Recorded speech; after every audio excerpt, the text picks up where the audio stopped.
Chapter 1. The Visitor. The gardener glanced up from the roses. The man across the road was still there, standing on the footpath and looking up at the house. What did he want? The man had a tattoo on his arm and his hair was long. He didn't look like a visitor. No, not a visitor to this house. This enormous house, with its carefully kept gardens and its river views, its swimming pool and tennis court and 4-car garage.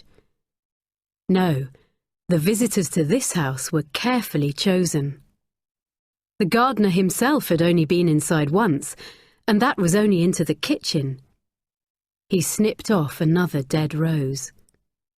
He heard the sound of footsteps.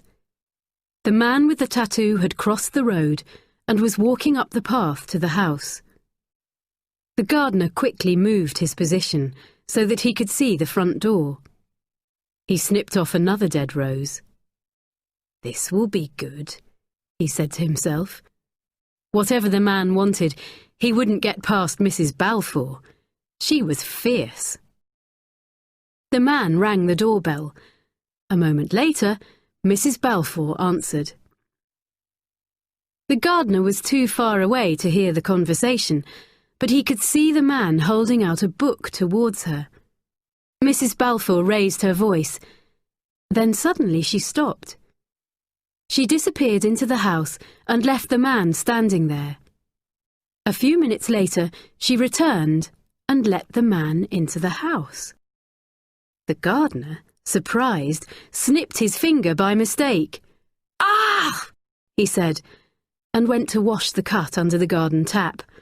"I knew I should have worn gloves." But his hands got so sweaty in the heat. He took his finger out from under the stream of water. It was only a small cut. It would stop bleeding soon. He turned off the tap and pressed his thumb over the cut. He heard shouting coming from the house. The front door opened, and Mrs. Balfour pushed the man with the tattoo out. The man turned and looked at an upstairs window. He shook the book in the air. "I'll find her!" he shouted, "and she'll remember! She'll remember! And then the whole world will know the truth!" Chapter 2. Rottnest Island, Here We Come. Becky waited in the car park near the dock. She looked at her watch. The ferry was due to leave in 10 minutes.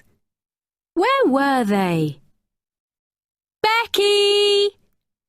She turned towards the voice and then burst out laughing. "How many bags have you got?" she said. "We're only going for 2 weeks. You'll sink the ferry." She watched as her 2 best friends, Amber and Natalie, struggled towards her. They had 2 large bags each, and behind them, Natalie's father carried 2 more. "Ah, Rebecca," he said, looking at the 1 bag and box of food at Becky's feet. "I'm glad to see there's going to be 1 sensible person on this holiday." "Dad!" complained Natalie. Becky laughed. "Come on," she said, "or we'll miss the boat." They all hurried over to the dock to join the line of people moving on to the ferry. Natalie's father helped the girls to load their bags on the front of the boat and then went back onto the dock. He waved to them and called, "Be good!" then turned and walked away. The girls looked at each other and grinned. "Our first holiday by ourselves," said Amber, hugging the other 2. "No parents, no teachers, just us," said Becky. "Hey," said Natalie, "let's see if we can get a seat outside." She led the way to the back of the ferry, and they found 3 seats. "We'll have the sun on our backs. Perfect!" The boat began to move. "Rottnest Island, here we come," said Amber, and the girls grinned at each other again. Soon the ferry was out into the deeper waters of the Indian Ocean. Becky stood and went to look over the side of the boat. The wind whipped her long brown hair about her face. She pulled her hat down tight on her head. She looked at the sparkling water below her and the clear blue sky above and felt a wonderful sense of freedom. She had studied so hard during her final year of high school. But that was all over now. She was free. Well, until university started. "Excuse me, dear." Becky turned. An elderly woman in a bright yellow shirt held an equally bright yellow pamphlet out towards her. "I'm one of Rottnest's voluntary guides," said the woman. "We do tours on the island." The boat rolled on the waves, and she pushed the pamphlet at Becky. "Here's some information and a list of tours, if you're interested." "Oh, thanks." Becky took the yellow paper, and the woman moved away. Becky looked at the pamphlet. Just 19 kilometres off the coast of Fremantle lies Rottnest Island, one of Western Australia's favourite holiday places. The Dutch explorer Willem de Vlaming landed on the island in 1696. He thought the quokkas, small wallabies that live on the island, were rats. He named the island Rat's Nest Island, or in Dutch, Rottnest. Becky pushed the pamphlet into her pocket. It was just for tourists. "What's that?" asked Natalie, coming to stand beside her. "Oh, just some stuff about tours on the island." "I can't wait to get over there," said Natalie. 2 weeks lying on a beach. Heaven!" Amber came to join them. She looked pale. "How long until we get there?" she asked. Becky glanced at her watch. 10 minutes. "I'm feeling a bit sick," said Amber. "Look at something that's not moving," suggested Becky. "You'll be okay." Amber didn't seem too sure.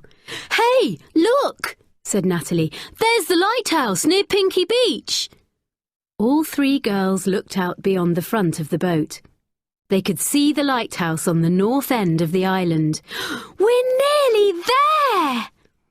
And as they got closer and closer, the water beneath them became calm and light green and clear. And soon they could see the white sand on the beach and the little ochre-coloured cottages between the tea trees along the shore. Gradually, everything became larger and larger until finally they were there. The ferry came slowly up to the jetty at the main settlement, the small village on Thompson Bay. There were 2 other smaller settlements on the north side of the island, at Longreach Bay and Geordie Bay, but the girls were to stay at the main settlement. There they would be close to the general store, the few tourist shops, and, best of all, the famous bakery. Standing among the crowd on the jetty, with her feet firmly on solid ground, Amber began to feel better. "Shall we hire our bikes before we go to the cottage?" she asked the others. "The luggage might not be delivered for ages." The girls had clearly marked their luggage, and it would be delivered to their cottage, T179. They collected the cottage key from the Tourist Information Building at the end of the jetty and walked into the settlement. Apart from a few cars for the people who worked on the island and a bus service, no vehicles were allowed on Rottnest. Everyone used bicycles. "Oh, this seat's uncomfortable," said Becky, trying out a bike. The bike hire building, like everything else in the settlement, was only a short walk from the jetty. There were rows and rows of bright blue bikes. People walked among them, looking for something suitable. "Mine's okay," said Natalie. "Try one of these over here." Soon all 3 girls had chosen a bike and paid for 2 weeks' hire. Minutes later, they were riding down a sandy road, looking at the ochre cottages on either side of them. The road ran parallel to the shore. The cottages to their right faced the road, while those on their left faced the sea and had their backs to the road. Becky suddenly pointed. "Look, T179! There it is!" "Oh, perfect," said Natalie. "It's on the seaside." There was a high wall at the back of the cottage. The girls jumped off their bikes, leaned them against the wall, and opened the gate. "The luggage is here," said Natalie, going first into the little backyard. "That was quick." She turned to face the others. "Who's got the key?" Becky took the key out of her pocket and opened the back door. "Well, here we are," she said as they all went in. "Home sweet home." The cottage had just 3 rooms, the kitchen in the centre, in which they were standing, and 2 bedrooms.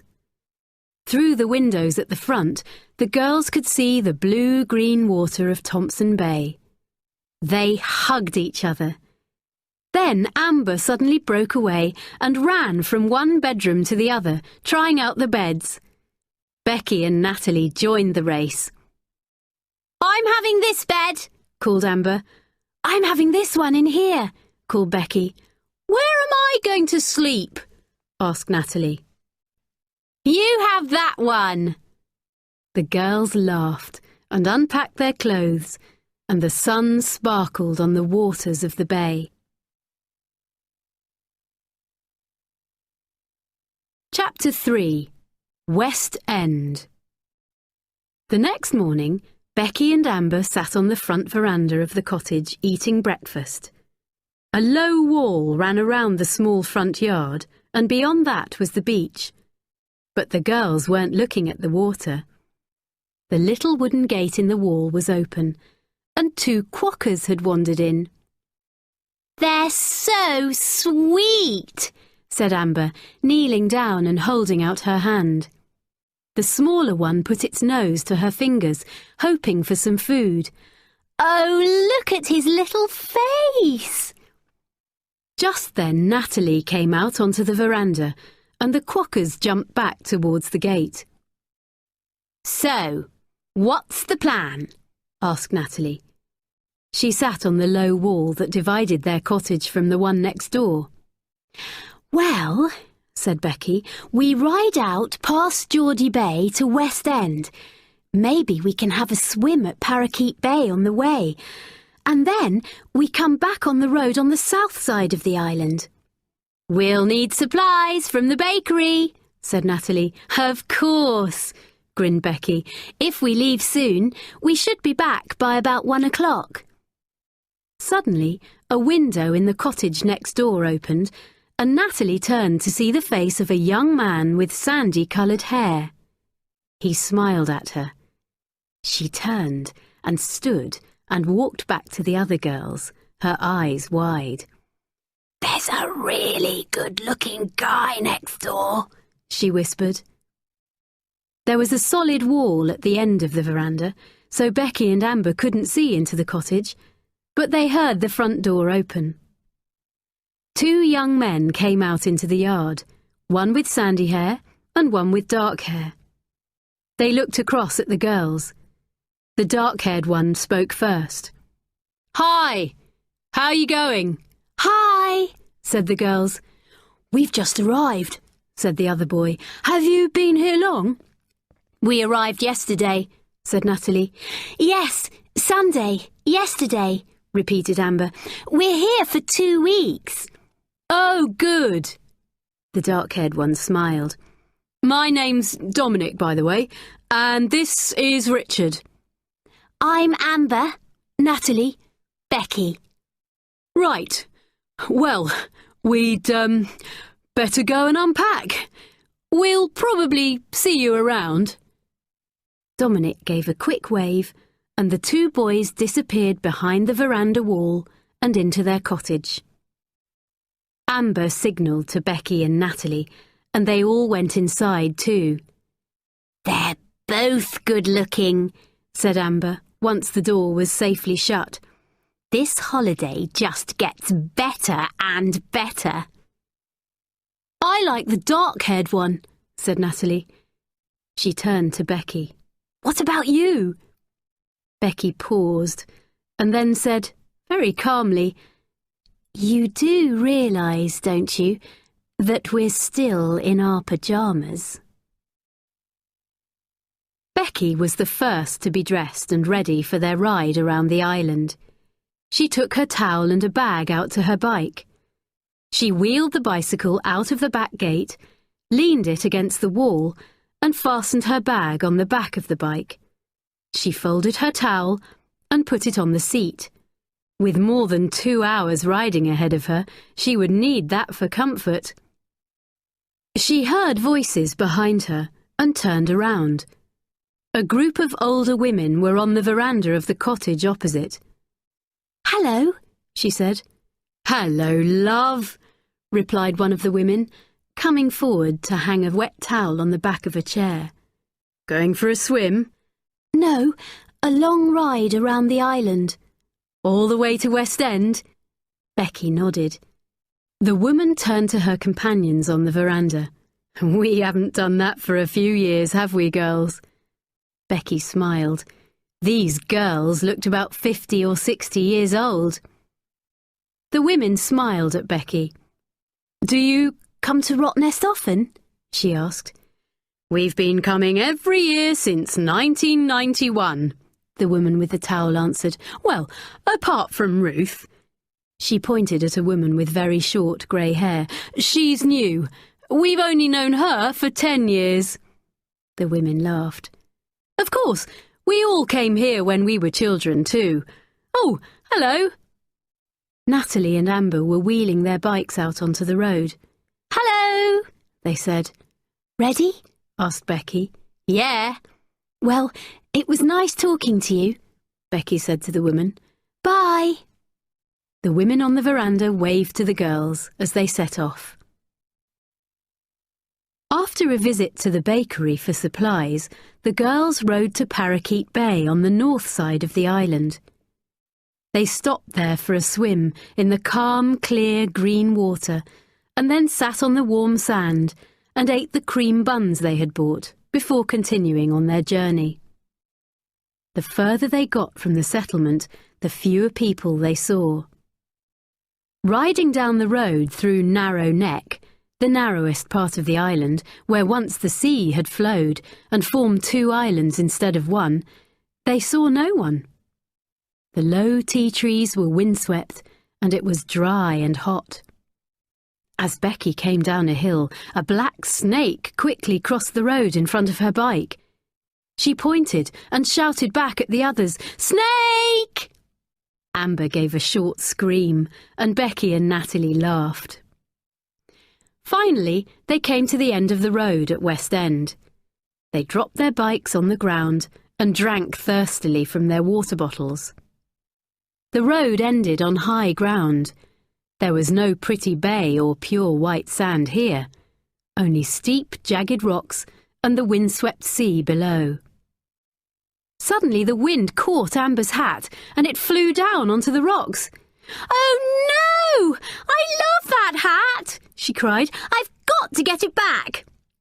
"Don't be crazy! You can't climb down there! It's too dangerous!" said Natalie. The girls went to the edge and looked at the rocks below. Suddenly Amber gasped and covered her mouth with her hand. "What is it?" said Natalie. "Oh my God!" said Becky. She had seen it too. To their right, down on a jagged shelf of rock, lay a man. There was blood on his face. "Is he dead?" whispered Amber.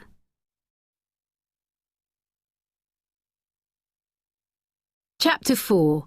The Body on the Rocks. Becky called out, but the man didn't move. "I'm going down there," she said. "But it's too dangerous," cried Natalie. "You'll get swept off the rocks by a wave or something." "Well, we can't just leave him there, can we?" replied Becky, putting her water bottle in the long pocket of her shorts. "Maybe he's still alive. Look, someone needs to ride back to the settlement and tell the police. I'll try to climb down to him that way." She pointed to some rocks that led to the shelf below. "I'll be careful." "Well, if you're going down there, I'm staying here too," said Natalie. "Amber can go back to get help." Amber looked at her, alarmed. "I'm not riding back there alone," she said, "and I'm not staying here." Becky put her hand on Natalie's arm. "I'll be fine," she said. "You go with Amber." "I knew we should have brought our mobiles," said Amber, as she and Natalie picked up their bikes. "Are you sure about this?" Natalie said to Becky. "Yes, go," she replied, and she started to climb down the rocks. "Be careful," called Natalie, and seconds later they were gone. Becky looked for a way down to the rock shelf. She judged it to be no more than 10 meters below her, but the rocks weren't made for climbing. They stuck out towards the sky with nasty, sharp points. There were no flat places to put your feet. She didn't want to fall forward and meet the same fate as the man below. Slowly, slowly, she worked her way down to him. Finally getting onto the jagged rock shelf, she could see immediately that he was dead. His eyes were open wide, staring at the sky. His skin was a strange purple colour. She went closer. The angle of one of his legs was all wrong. It looked broken. Flies moved around the cuts on his head and his mouth was open. There was a tattoo of a snake on his arm. Becky turned away and looked at the rocks above. He must have fallen. Perhaps he was climbing and he fell. She didn't know what to do. It didn't seem right to leave him alone. She moved a bit away from him, sat down and looked at her watch. It would probably be another 3/4 of an hour before the police arrived. Hugging her knees, she sat there watching the waves break on the rocks. Although the sun was shining fiercely, she was in the shadow of the rocks above her. She felt cold. She had never seen a dead body before. She forced herself to look at the man again, and she noticed something else. Slowly, she stood up and went over to him. She knelt beside him and looked at his neck. His skin was a strange colour, but there was something else. Definite marks on his neck, as if... Becky stood up quickly. Could this be murder? She looked at the wild place around her and felt frightened. The police would be here soon. She didn't need to stay with the body. She began to climb back up the rocks. It was easier going up than it had been going down, and it wasn't long before she was at the top. She took a drink from her water bottle and put it back in her bag on her bike. She looked at the bike and then looked around her. Where was the man's bike? How did he get here? It was a long walk. Did someone drive him? There were few cars on the island. She searched in the bushes at the side of the road and soon found it. A bicycle from the island's bike hire, exactly the same as hers. She didn't touch it. Coming back out onto the road, she heard a car. Seconds later, a police van appeared. It stopped, and 2 officers got out. "Hello," said one. "I'm Sergeant Tom Barker. Are you Becky?" Becky nodded. "You were quick," she said.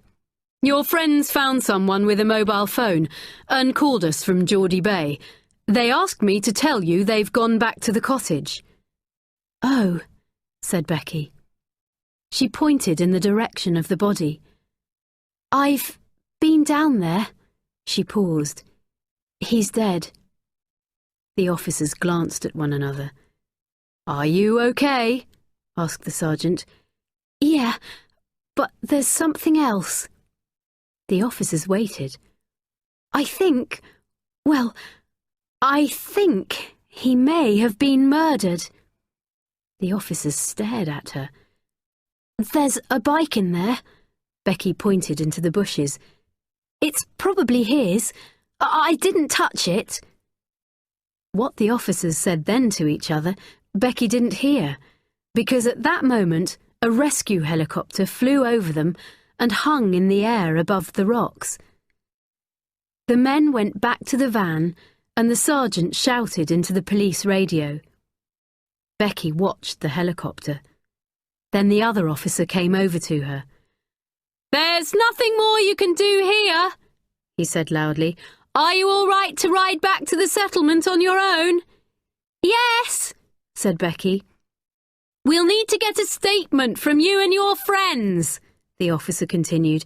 "Can you come to the police station in the main settlement this afternoon?" "Okay," she said. The officer smiled and went back to the van. From the helicopter, a man on a rope was dropping slowly down onto the rocks below. Becky picked up her bike and rode away. Mid-afternoon, the girls walked to the police station. They gave their statements separately.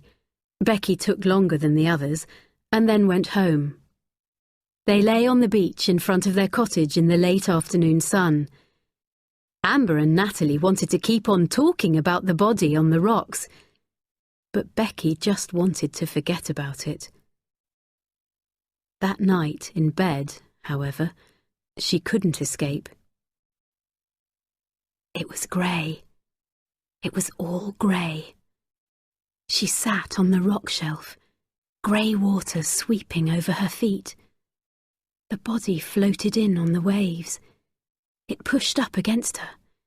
She wanted to stand up, but she couldn't move. The tattooed snake on the man's arm lifted its head and came towards her. She gasped. Now she was on her bike, riding fast. She looked behind her and gasped. The snake was following her. She couldn't get away. And then the man's face, covered in blood, came towards her. The staring eyes, the open mouth. And he smiled. Becky woke in a cold sweat. Chapter 5. The Boys Next Door. "They're out there! They're out there!" gasped Amber, running in through the front door of the cottage the next morning. "Quick! Give me the broom!" Natalie reached out of the back door, got the broom, and gave it to Amber. Then she joined Becky at the front window, and they watched Amber go back outside. Amber moved slowly down the front yard towards the gate, sweeping the sand off the path. "Who cares about sand on their path at Rottnest?" said Becky. "They'll think she's crazy." Amber looked up towards the cottage next door. "Oh, hello," she said. She leaned on the broom. "I didn't see you there." Natalie rolled her eyes at Becky. They both laughed, then quickly hid behind the curtains as Richard and Dominic appeared. "Listen," said Dominic, "we thought we might play tennis this afternoon, about 1 o'clock. Do you and your friends want to join us?" Amber nodded. "Okay." She smiled at the boys. I mean, I'll have to ask the others, but they'll probably say yes. I'm sure they'll say yes. Yes. Great. What time?" Natalie made a face at Becky, then looked through the window again. Richard smiled, showing a row of perfect white teeth. 1 o'clock, he said. "At the tennis courts?" "OK," said Amber. "Great! See you there." The girls decided to spend the morning at the Basin, a swimming place in a small bay about 1/2 kilometre from the settlement. It was called the Basin because it was a large round hole in a rock shelf that lay just below the surface of the water. The rock came all the way into the shore, and you had to walk across it for a metre or two before you could step down into the basin of clear green water. All the beaches on Rottnest were beautiful, but this was the most inviting. It seemed to Becky the perfect place to wash away the memory of yesterday. She walked across the rock shelf to the deeper water of the basin and dived in. There was nothing like the feeling of salt water on your skin and in your hair. It made you feel clean and new. Surrounded by the sparkling water, she could let go of the uneasy feeling she'd had since her dream the night before. The girls spent a few lazy hours at the basin, talking and swimming and lying on the beach in the hot sun, watching other people come and go. Then they slowly rowed back to the cottage to have lunch and change for tennis. At the tennis courts, Natalie and Amber couldn't wait to tell Dominic and Richard about their ride to West End. "You'll never guess what happened to us yesterday," started Amber. The boys listened to the story. Then Richard turned to Becky, who hadn't said much. "And you stayed there the whole time with the body?" he asked. "Yes," said Becky. "I mean, it wasn't long, really." She spoke lightly, but the uneasy feeling was rising inside her again. Richard looked closely at her and smiled. He threw her a tennis ball. "Come on, you can be my partner," he said. "Amber and Natalie can be partners, and Dom," he turned to his friend, "you can collect the balls." "Hey!" objected Dominic. Everyone laughed. And as they played, there was more laughter. The boys were funny and confident. They ran around the court doing crazy things. Everyone changed partners several times until they all sat down, sweaty and tired, in the shade of a large fig tree at the side of the court. They all drank from their water bottles. "Hey!" said Amber, turning to the boys. "Why don't you guys come over to our cottage for dinner tonight? We'll cook." Becky and Natalie looked at each other in horror. What was she saying now? Was she really inviting Richard and Dominic to dinner? Was this the same girl who only last night had let the rice boil dry? What was she thinking? None of them could cook a proper meal. Not a proper meal. Not for guests. Dominic looked at Richard, who nodded his head. "Yeah, we'll come," he said. "Thanks." Becky and Natalie smiled weakly at them. "No, we can't roast anything," said Becky to Natalie. "It's too hot. The whole cottage would feel like an oven by the time the meal was ready." The two girls were sitting at their little kitchen table, trying to think of ideas for dinner. Amber was still in the shower. "Chicken and vegetables with rice?" asked Natalie. Becky shook her head. "It's a bit plain. We need something more exciting. Hey, what about that pasta thing your mum makes? That always looks good." "Yes," said Natalie. "Yes, that wouldn't be too difficult at all. Good idea." She went over to the cupboards under the sink and opened them. "There's a big pot for the pasta, and we should be able to make the sauce in this." She took out a large pan. "Excellent." "Do you think you know how to make the sauce?" asked Becky. "I think so. I've helped Mum make it a few times."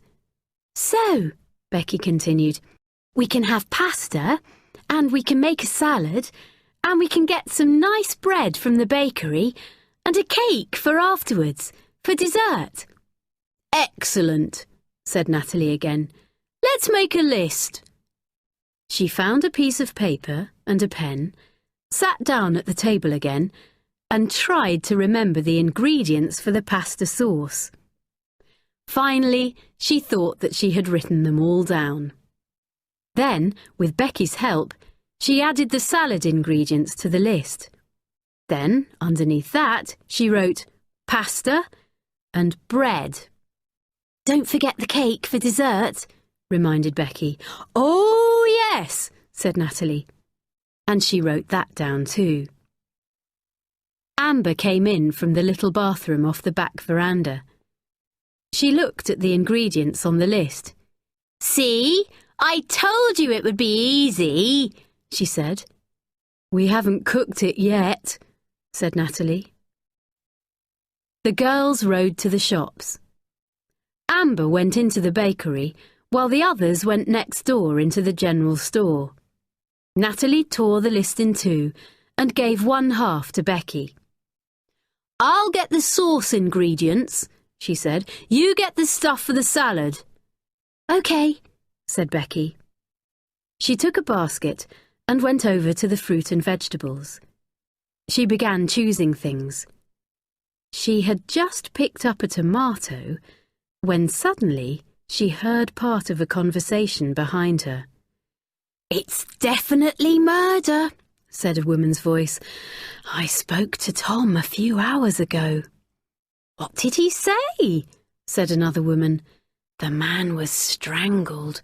He was probably dead before he hit the rocks." The women moved away. Becky looked at the tomato in her hand. It was split on one side, and pale red juice dripped down. She was right. The man on the rocks had been strangled. She put the tomato back. She had an uneasy, sick feeling in her stomach. She filled her basket and went to find Natalie. With a lot of careful planning and laughter, and remembering to keep Amber away from the stove, dinner with the boys went well.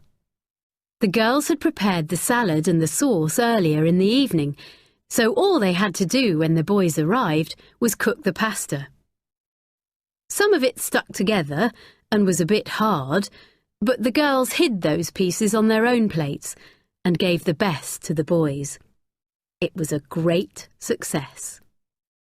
Becky had told Amber and Natalie about what she had heard in the general store, and when they first arrived, Amber told the boys. But after that, nobody mentioned the body on the rocks, and Becky was able to forget all about it. But later that night, she again had a strange dream. She was riding a bike along a sandy road. Heavy drops of rain began to fall. Drip, drop, drip. They hit her in the face and ran down her arms. She looked down. The rain was blood. Blood dripped down her arms and legs. She was covered in blood. She threw down her bike and was standing at the top of a cliff. Down below her was the sea and the dead man on the rocks. Then the distance between them closed, and his body rushed up towards her. His strangled neck was broken. She looked at his face. It was Richard.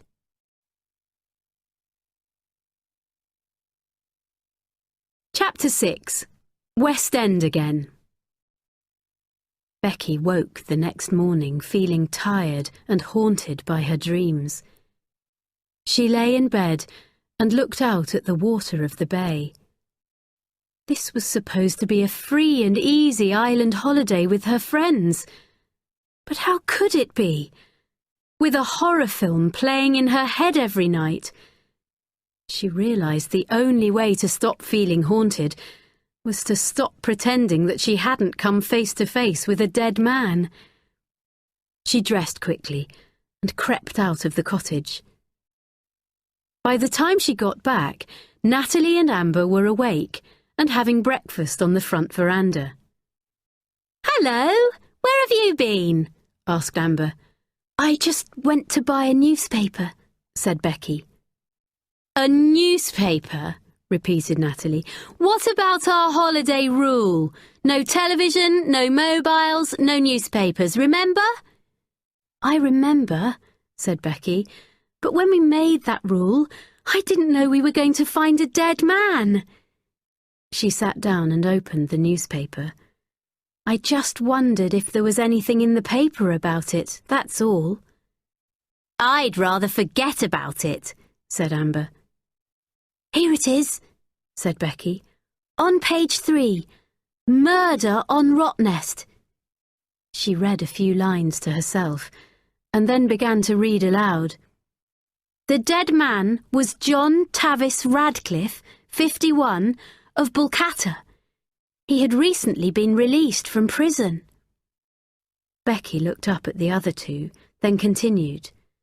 "Police are investigating Radcliffe's prison connections to try to find a motive for the killing. Radcliffe was strangled at West End on Rottnest Island on Saturday night. His body was discovered by 3 teenage girls the following morning." "That's us," said Amber. Becky continued reading. "At present, the police can see no connection between Radcliffe and Rottnest Island. It is believed the killer followed him there and that there is no threat to any other persons on the island." Becky stopped reading and closed the paper. "John Radcliffe," she said. "Recently released from prison," said Natalie. "Yeah, he was probably some criminal who got exactly what he deserved," said Amber. "Probably," said Natalie. Amber stood up. "Yuck! I don't want to think about it. Come on, let's go swimming." "Let's go over to Salmon Bay," said Natalie. "There'll be no one there, and we didn't get a chance to see it the other day." "OK," said Amber. "Beck?" Becky had opened the newspaper again and wasn't listening. "Becky!" "Huh?" "Shall we go for a swim at Salmon Bay?" Becky looked up. "Oh, yes. Yes, OK. If you want." But by the time they got to Salmon Bay, Becky had decided to leave the others there and continue riding to West End. "Why?" asked Natalie. "I never want to go there again," added Amber. Becky told them about her dreams. "I feel a bit haunted by him. Maybe if I go to West End again and he's not there, I can release him. Let him go, or he can let me go or something." "Do you want us to come with you?" asked Natalie.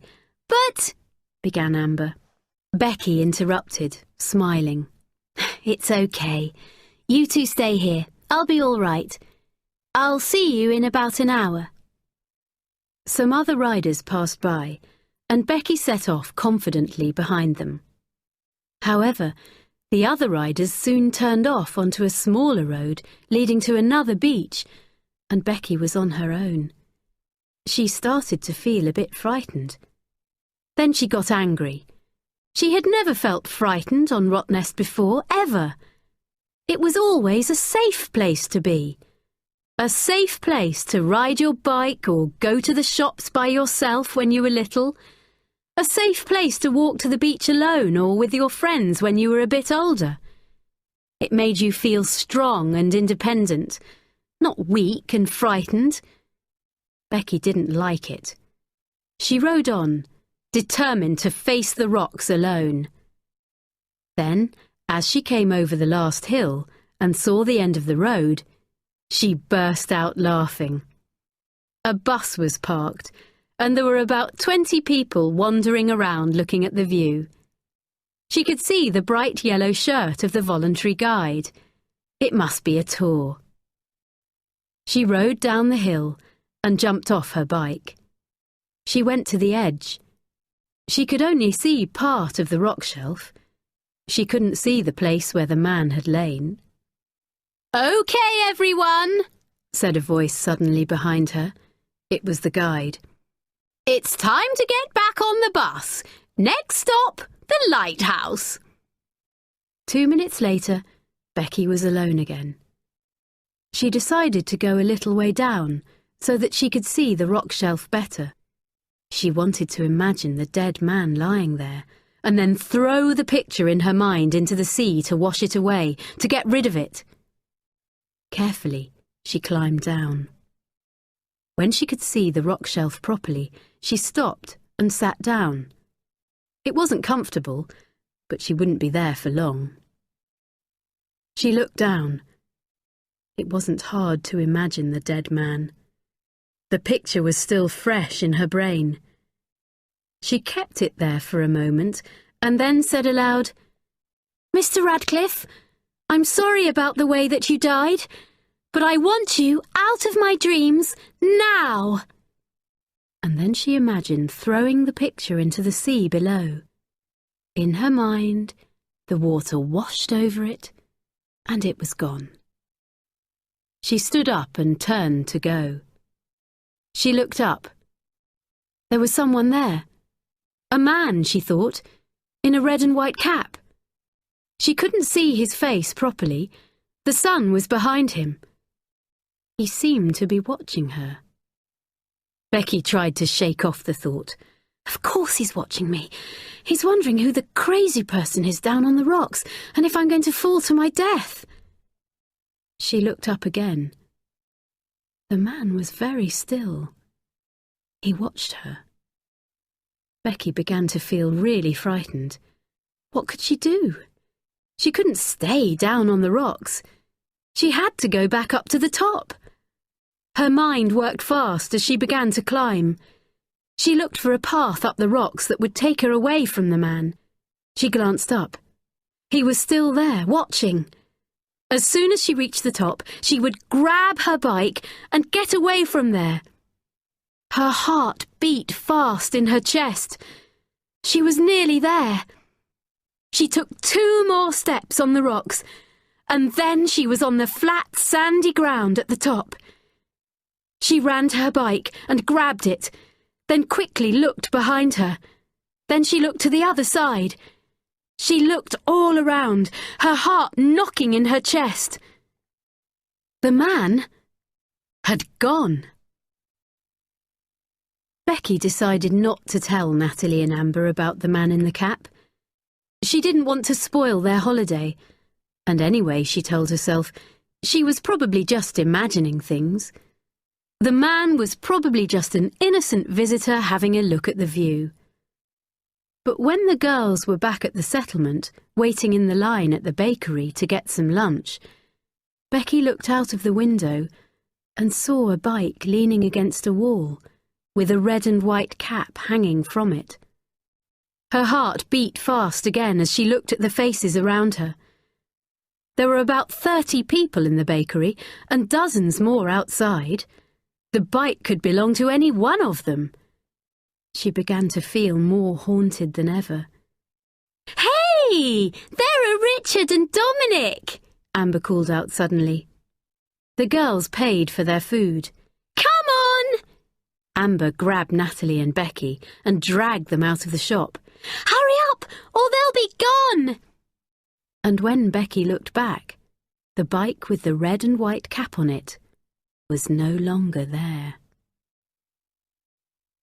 The girls ate lunch with the boys at one of the wooden tables outside, and then they all decided to ride over to the basin for a swim. "You're a bit quiet," said Richard. He had followed Becky out of the water and sat down next to her on the sand. The others were still swimming. "Oh, don't mind me," said Becky.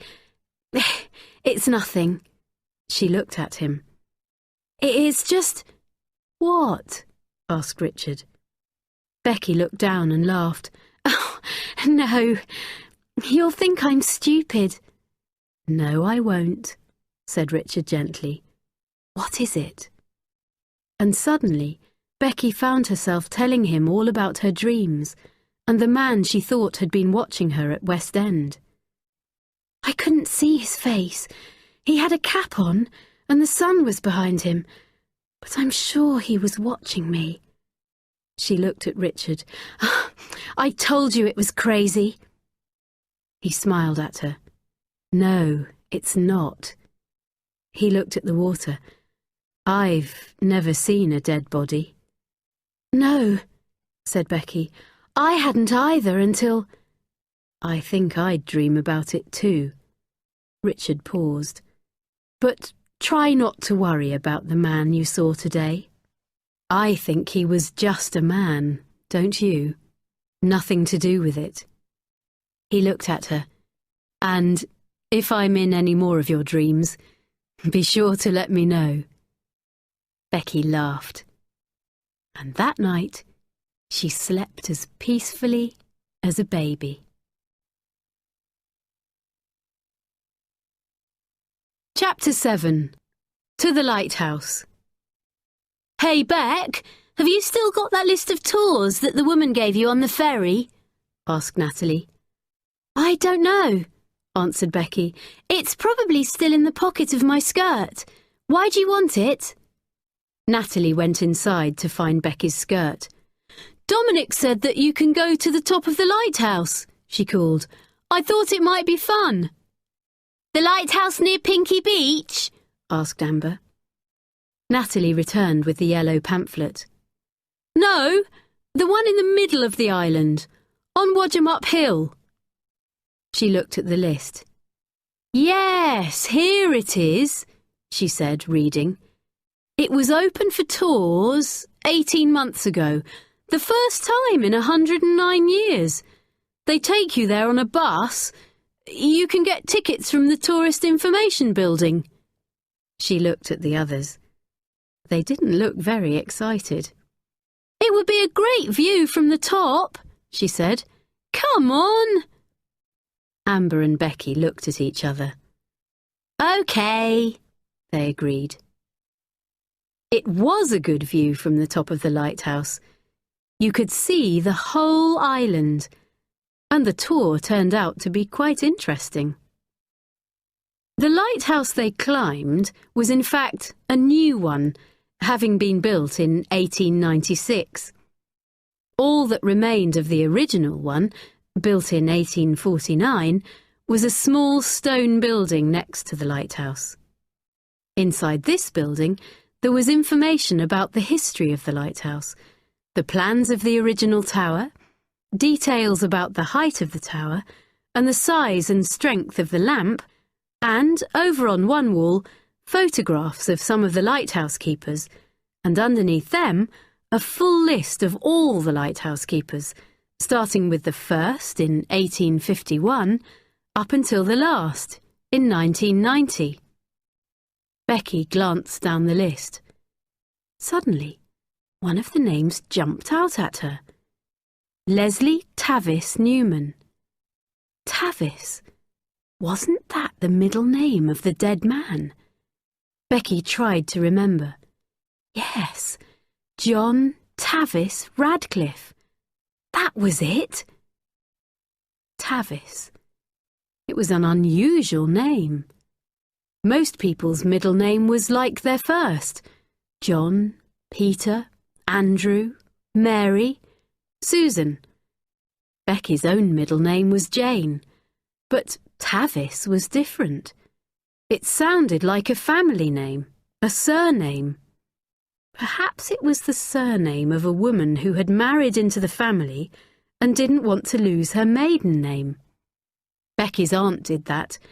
When she married Becky's uncle, she took his surname, but when she had children, she gave them her maiden name as their middle name.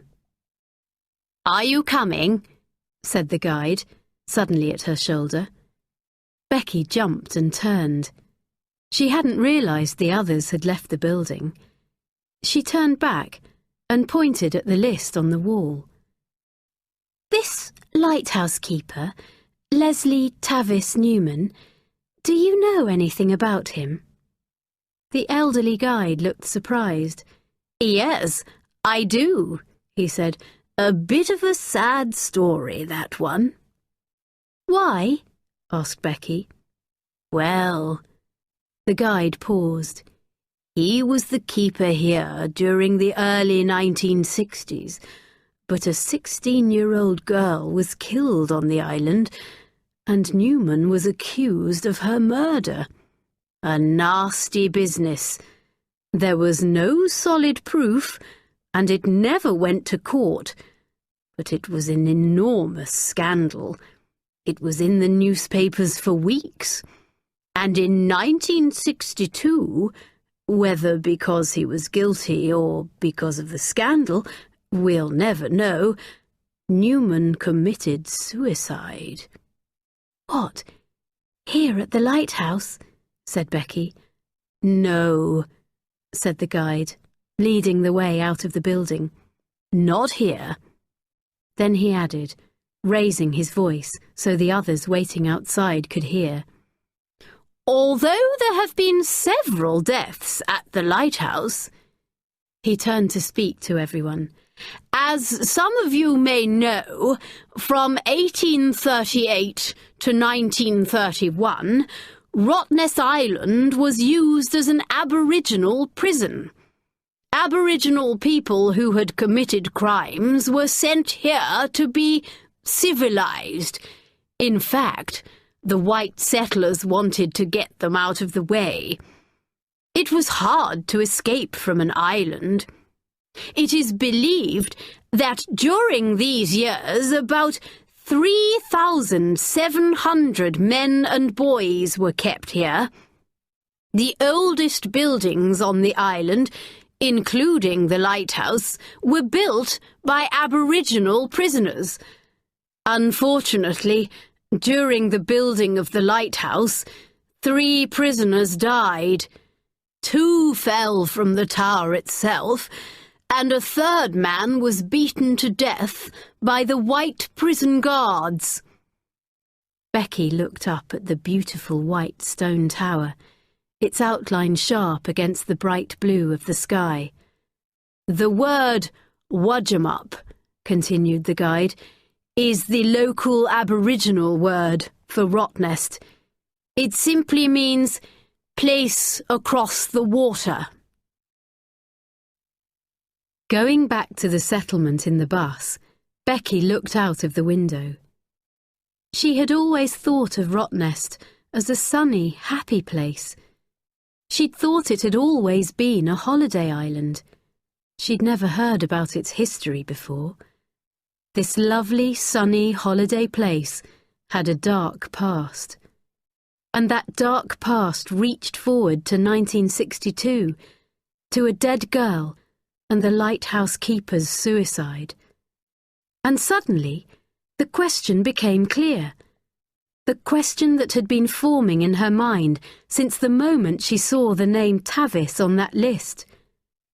Could the body on the rocks be connected to something that happened in 1962? But surely, it was just a coincidence that both men had the same middle name.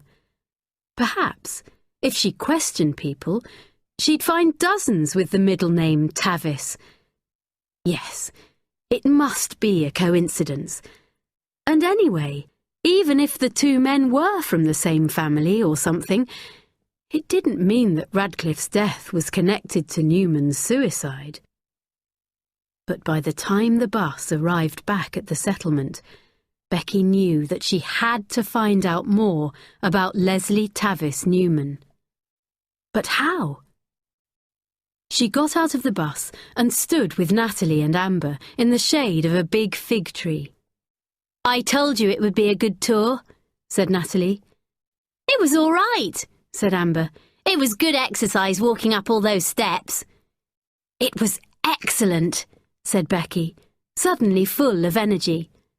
"It wasn't that good," said Amber. But Becky just smiled. She had suddenly remembered who might be able to tell her more about 1962.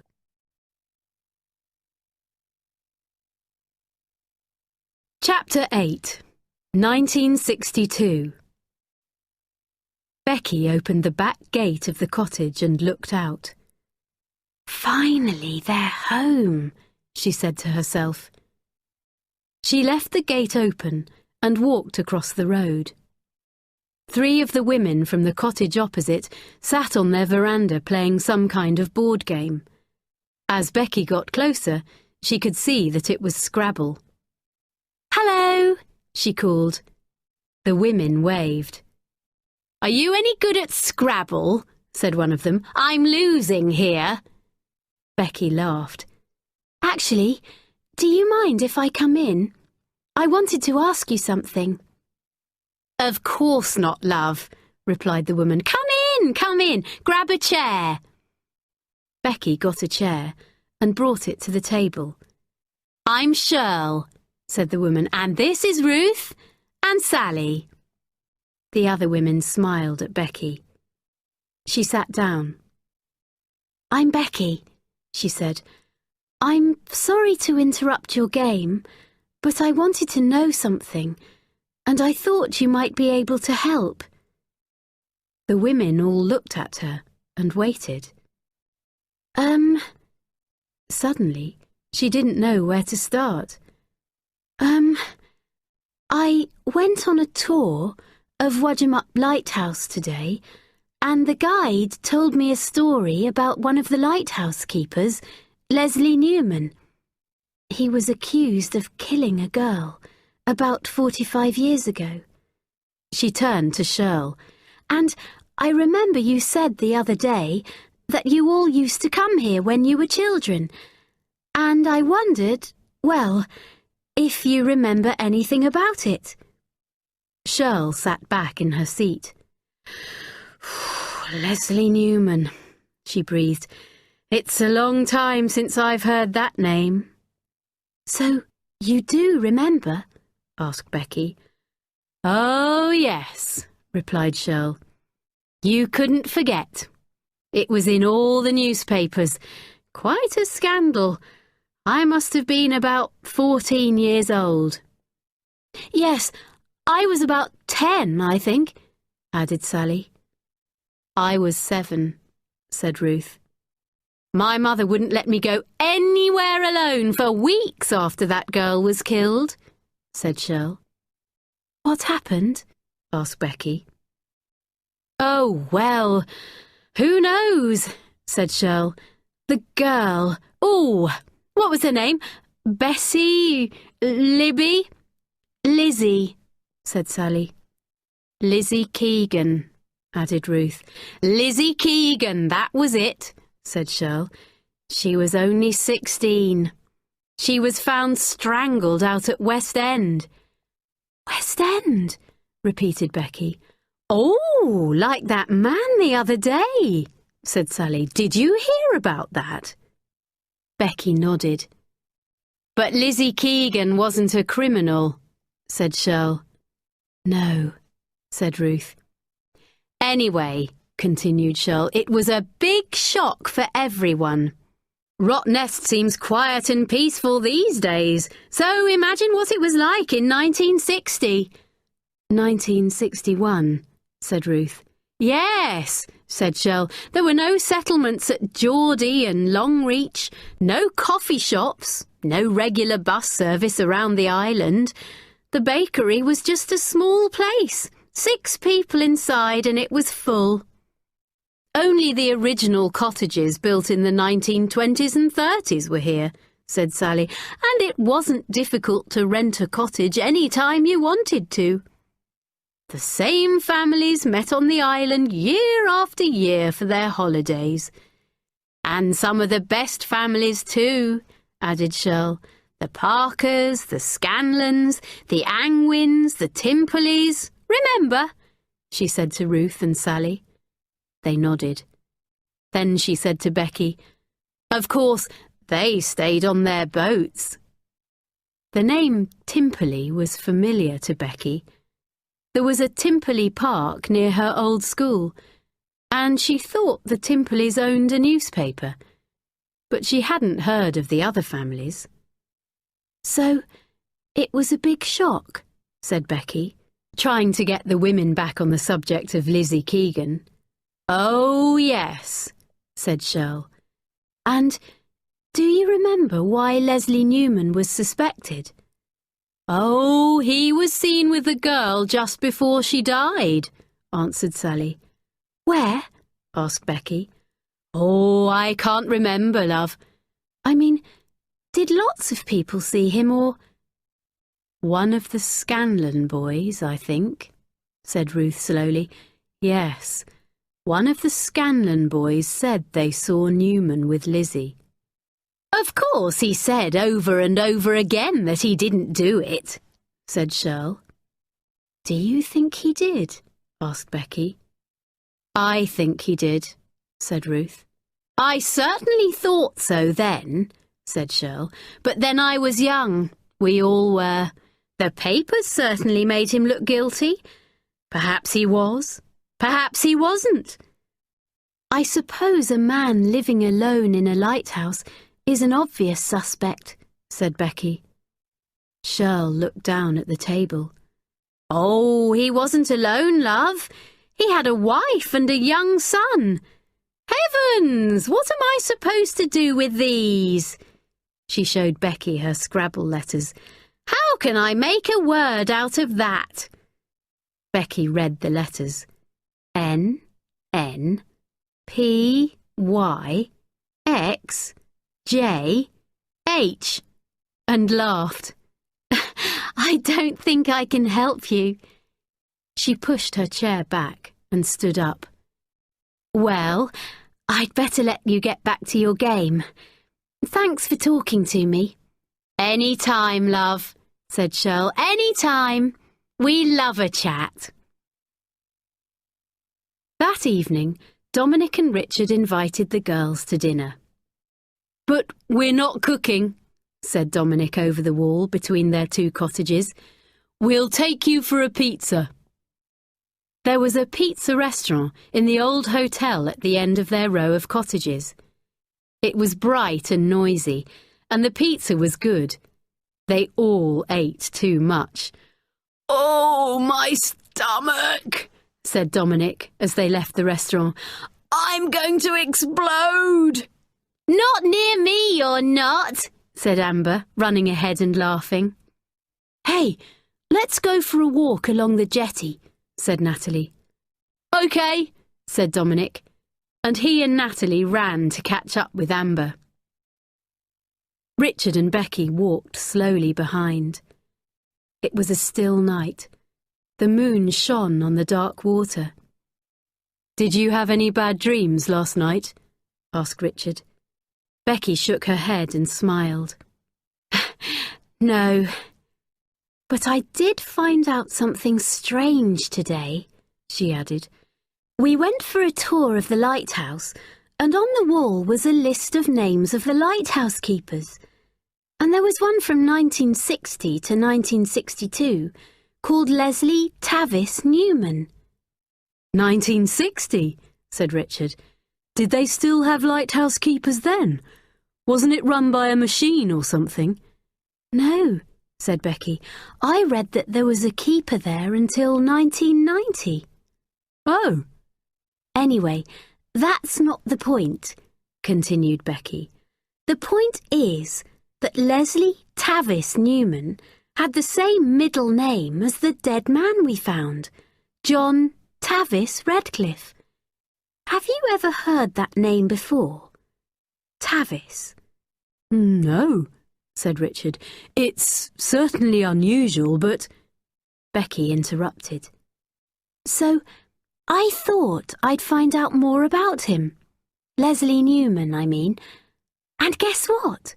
"What, Miss Detective?" asked Richard, smiling. Becky told him all about Lizzie Keegan and Newman's suicide and the other things that the women had told her. "I mean," she finished, "don't you think it's a strange coincidence that these men have the same middle name and that Radcliffe was killed in the same place as the girl?" "Well, maybe," said Richard, "but—" Again, Becky cut him off. "Look, Suppose John Tavis Radcliffe was the son of Leslie Tavis Newman. The women said Newman had a young son. The newspaper said Radcliffe was 51. That would make him quite young in 1962. Yes, said Richard, but they don't have the same surname. I know, but perhaps Radcliffe changed his surname. Why? I don't know. But suppose the lighthouse keeper, Newman, didn't kill the girl, and suppose that, somehow, Radcliffe knew who did. The real killer could still be alive. He would be old now, but... Richard stopped walking. So, you think the real killer followed Radcliffe and killed him too? Becky turned and walked the few steps back to Richard. Or he got someone to do it for him. Richard laughed. That's a lot of supposing, Becky. I know, but here's more. Suppose the killer is still on the island. Suppose it's the man with the cap I saw at West End. And suppose he followed me there. Becky! Richard! Called Natalie softly through the dark. Come quick! Dominic, Natalie and Amber were at the end of the jetty. Becky and Richard ran to join them. We think we saw a dugong or something, said Amber. A dugong?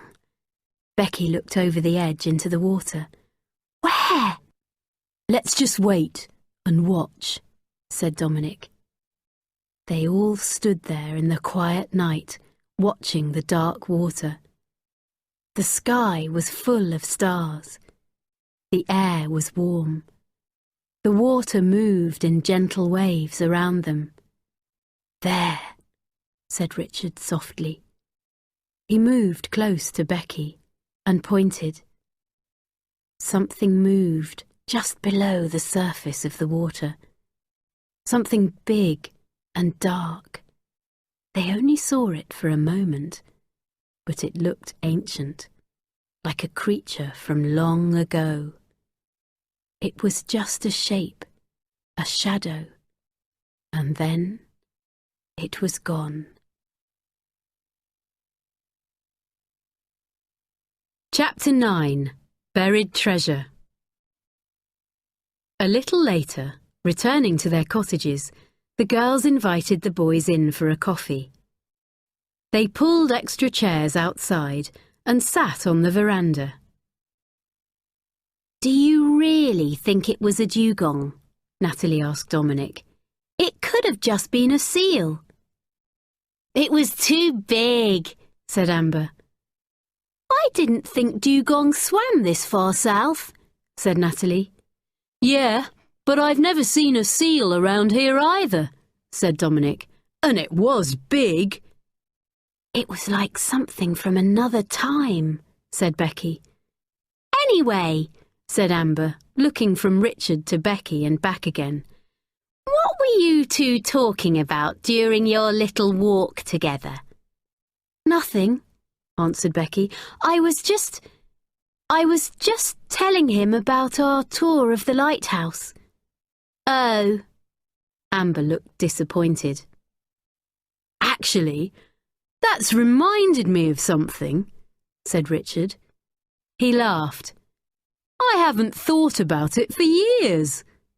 What? Asked Dominic. Well, when I was little, I used to come to Rottnest a lot with my family, and my brother and I used to play up near the lighthouse. Not Wadgemup, the other one, near Pinky Beach. We used to pretend to be pirates. We built ships in the sandhills and made a really bad pirate flag. The girls laughed. Did you bury some treasure? Asked Becky. Oh, yeah, lots, grinned Richard. Mum gave us a biscuit tin. That was our treasure chest. Richard sat forward.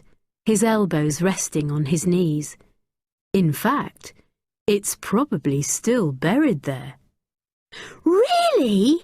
Said Amber. Well, I can't remember bringing it home. I can't remember what happened to it. You know what it's like when you're little. One minute, the best game in the world is being a pirate, and the next it's something else. As far as I know, the tin's still buried up there near the lighthouse. Yeah, but it wouldn't be, would it? Said Dominic. Someone would have found it by now. Probably, agreed Richard. Imagine that, said Dominic. You're 7 or 8 years old, and you're playing and digging a hole, and suddenly you find a box full of treasure. You'd be so excited. Yeah, it wouldn't still be there after all these years, said Richard. But as the boys left to go back to their own cottage, Richard pulled Becky aside and whispered, Listen, I know my old treasure chest is probably gone by now, but do you want to go to the lighthouse with me tomorrow and have a look? Becky nodded. The next morning, they set off on their bikes. It was only a short ride to the other end of Thompson Bay, and then up the small hill where the lighthouse stood. Soon they were leaning their bikes against the white tower and looking at the sandhills and the sparkling sea beyond. Where do we start? Asked Becky. They were surrounded by sand. The treasure chest could be anywhere. Richard grinned at her. The whole idea was starting to look crazy. I'm sure we buried it over there somewhere. He walked a few steps away from Becky. There used to be a rock sticking out of the sand somewhere around here. We'd always bury it near that so we could find it again. I guess the sand has moved and covered the rock now. He looked back at Becky. She laughed, walked over to him and knelt on the sand. Well, come on, let's have a look. They began to dig. 20 minutes later, they had found nothing. Becky sat back on the sand. I can't dig any more, she laughed. Even if it is here, we'll never find it. It's hopeless. Richard sat down next to her. They looked out at the water. Richard said, I've been thinking about all that stuff you told me last night. So have I, said Becky. I suppose Radcliffe's death could be connected to this man Newman, but I know, said Becky. It's all coincidence and guessing. It's stupid. I'm just guessing. It's not stupid, said Richard gently. You sat with a dead man for half an hour. You just want to know why he died. He paused. But maybe you should let the police deal with it, eh? It's only making you upset. You, he looked at her, should be enjoying your holiday. I know. Becky threw out her arms and lay back on the sand. Ow! She said, pulling her left arm back towards her. What is it? Asked Richard. Something sharp, said Becky, under the sand. Richard jumped up to have a look. It's the rock, he said. They both began to dig again, pushing the loose, dry sand to one side. Suddenly, Becky's fingers touched something hard. Here, she said. Richard swept the sand away with his hand, and there it was, a rusty old biscuit tin. This is it, he said. I can't believe it's still here, breathed Becky. Richard pulled the tin out. Come on, he said, let's have a look inside. They went to sit on the sand in the shade of the lighthouse. With a bit of effort, Richard got the lid off. Oh, my old plane! plane," he said, as soon as he saw the things inside. He took a little toy plane out of the tin. "I used to love this." He put it down on the sand and ran his fingers through the other things in the tin. "Not much of a treasure, is it?" he laughed. There were broken gold and silver chains, brightly coloured glass jewels, lots of brown 1 and 2 cent coins, and some paper money from a children's game. "What's this?" asked Becky, taking out a silver medal. "Oh, that's Pete's," said Richard. "My brother Peter's. He won it in a swimming race." He took the medal from Becky. "He was so proud when he won that. I'll give it to him." He put the medal back in the tin. "Oh," he said, picking up a folded tissue. "I'd forgotten about this. This was our best treasure. I found it. I was sure it was real gold." He unfolded the tissue and showed Becky what was inside. "Actually, it doesn't look too bad," he said. "I don't think it's expensive, but it looks like it is real gold." "It's sweet," said Becky, picking it up. It was a thin gold chain necklace with a small gold heart hanging from it. The shape of a flower was cut into the top of one side of the heart, and there was a very small green jewel at the flower's centre. "Here," said Richard. "Try it on." He took the chain and fastened it around her neck. He turned her to face him. "It looks good on you," he said. "Keep it." Becky looked down at the necklace and smiled. Later that afternoon, as Becky was walking back from the shops, she saw Shirl sitting on the front wall of the opposite cottage, her towel over one shoulder. "Hi," said Becky. "Hello, love," said Shirl. "I'm just waiting for Ruth. We're going for a quick swim at the basin." Ruth appeared at the door. I'm coming," she said, smiling, as she ran down the path. Then, as she got closer to them, the smile suddenly dropped from her face. She stood still and stared at Becky. "What do you think you're doing?" she demanded. "Sorry," said Becky. "I said, what do you think you're doing? You come here asking questions, and then, where did you get that?" "What?" asked Becky. "That necklace!" Ruth was shouting now. "Where did you get it?" Becky looked at Shirl. "Ruth?" said Shirl. "What are you talking about?" Ruth was pale and shaking. "You don't know," she said. "You don't know." Shirl took Ruth's arm and guided her up the path. "Come back and sit on the veranda," she said. Becky followed them. Shirl sat Ruth down and went to get her a glass of water. Ruth looked at Becky. She was calmer now. "I'm sorry," she said. "I'm sorry. I—" Shirl returned with the water and gave it to Ruth. "Now, what's all this about?" she asked, sitting down next to her.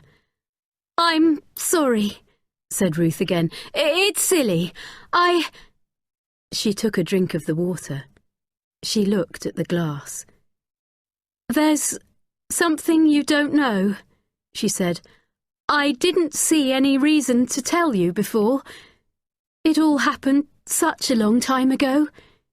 She looked at Shirl. "You only know me by my married name, but my maiden name was Ruth Keegan. I'm Lizzie Keegan's younger sister."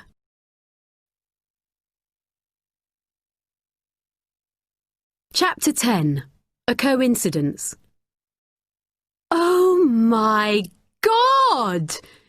Shirl slowly sat back in her chair, That poor girl was your sister? Ruth looked at Becky. That necklace, she said, is just like one Lizzie had. I remember it because I was with her when she bought it. She looked away. She loved it. She never took it off. But when they found her body, the necklace wasn't there.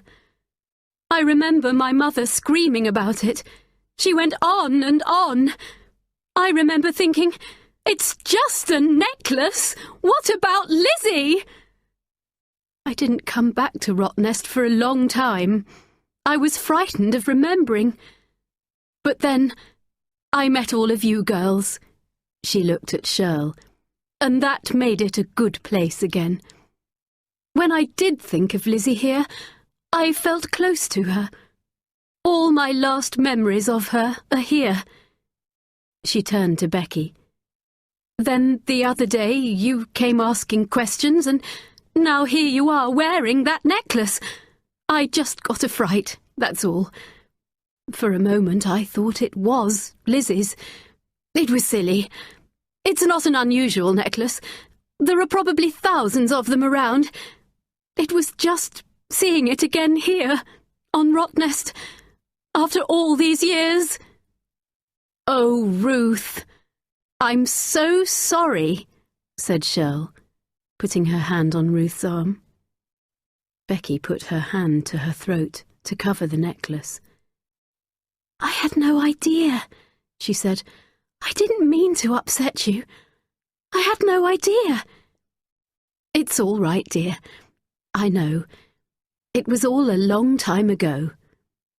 Ruth stood up. Let's go for that swim now, Shirl. I think I need it. Becky followed the two women down to the gate and then watched as they walked arm in arm up the road. She put her hand again to the necklace at her throat. She couldn't believe this. She and her friends find a murdered man who has the same unusual middle name as a man who, in 1962, committed suicide because he was accused of killing a girl. And now she discovers she has been talking to the sister of that girl and wearing a necklace exactly like the dead girl wore. Was this just another coincidence? If so, it was one coincidence too many. She started to cross the road, then stopped, frozen. A new thought had crept in. Was the necklace like the one Lizzie Keegan wore, or could it actually be hers? Becky shook her head.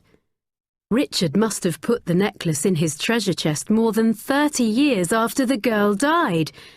It couldn't be the same one, could it? But where did it come from?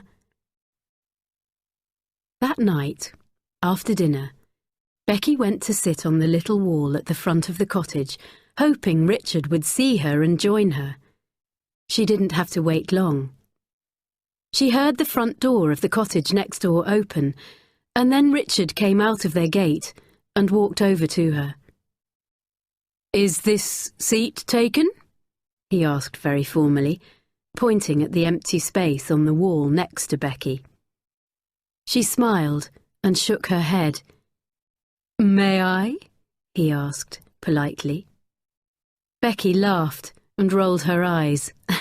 "Just sit down," she said. Richard sat beside her, and they looked through the tea trees at the fading light on the water. "I love it here," said Becky. Richard looked at her. "Nice necklace you're wearing," he said. Becky smiled. She was hoping he might mention it, that he would introduce it into the conversation. "Oh, yes," she said. "A rather nice young man gave it to me." "Ah, rather nice, is he?" "Yes." Becky laughed and put her hand up to the necklace. "By the way, where did you get it? I mean, can you remember where you found it?" Yeah, said Richard, thinking. Yeah, it was at home.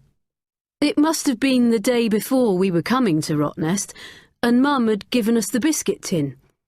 Pete and I were looking for things to fill it. Oh, so you found it at home? Said Becky lightly. Yeah, said Richard. I remember. It was in the back of the old wardrobe in the spare room.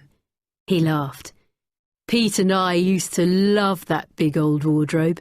It was ancient. It belonged to my grandfather when he was young. We used to climb inside it and shut the doors and frighten ourselves silly in the dark. Anyway, Pete was swinging from the rail that you hang your clothes on, and it suddenly broke. He crashed his head on the side of the wardrobe and went off crying to Mum. And I looked down, and there was the necklace. I don't know where it came from. Maybe it was stuck in the hole where the rail joined the wall. He looked at Becky. I never knew it would end up on such a pretty neck, though. Becky looked straight ahead at the sea. Your grandfather's old wardrobe? She laughed lightly. You know, I've just realised I don't know your surname. It's Scanlon, said the boy beside her. Richard Scanlon. Becky sat very still, but her mind was racing. What was it Ruth had said? One of the Scanlon boys said they saw Newman with Lizzie. Scanlon! Becky's head was ringing with the sound of Ruth's voice. Scanlon was the name of the boy who had accused the lighthouse keeper. Slowly, Becky stood up. I'm a bit cold, she said. I think I'll go inside. Oh, said Richard, surprised. Carefully, Becky smiled at him. Good night, she said. Good night. Becky went inside, her mind still racing. She put on her pyjamas and lay on her bed looking up at the ceiling. Her thoughts twisted, one around the other. Was Richard's grandfather the witness who said he saw Newman with Lizzie? If so, had he been lying? And if he had been lying, why? Because he was the real murderer? How old would he have been in 1961? He must be about 70 now, so he would have been in his early 20s back then. A strong, young man. Did he kill Lizzie Keegan? And point the blame somewhere else? Did Radcliffe find this out, tell Scanlon, and threaten to go to the police or the newspapers or something? But then, why didn't he go to the police? Perhaps he only suspected Scanlon. Maybe he didn't have the proof. But now the old man knew Radcliffe might ruin him. Suddenly Becky thought of Richard, and a sick feeling rose in her stomach. Scanlon knew. Did anyone else know? Did Richard know? Becky turned onto her side, her hand to her mouth. A terrible thought came to her. Did Richard kill Radcliffe to protect his grandfather? Becky thought about the last few days. Amber and Natalie and Dominic didn't want to talk about the body on the rocks. It was only Richard. Richard had taken a special interest. Was he really interested in helping Becky? Or did he only want to find out how much she knew? She reached up and felt the necklace. She quickly sat up, took it off and threw it on the bed. She stared at it for a moment, her thoughts slowing. This was crazy. If Richard was trying to protect his grandfather, or was guilty of anything himself, why would he give her the necklace? And, Becky suddenly remembered with relief, Dominic and Richard didn't arrive on the island until the morning the girls found the body. Radcliffe had been killed the night before. It couldn't have been Richard. Richard didn't do it. Becky lay down again, and before long she was asleep. That night, she dreamed she was Lizzie Keegan. Lizzie! Lizzie! Someone was calling her name. It was dark. Where was she? She was running, trying to get away. Come on, Lizzie! The voice was getting closer. Let's have some fun! She was on the sand, digging. If she could just dig a big hole, she could get away. But the sand kept sliding back into the hole. The faster she dug, the faster it fell back in. Lizzie! Lizzie! She was crying now, crying and digging. She felt hands around her neck. She felt them tighten. Shh! Lizzie, come on. Shh.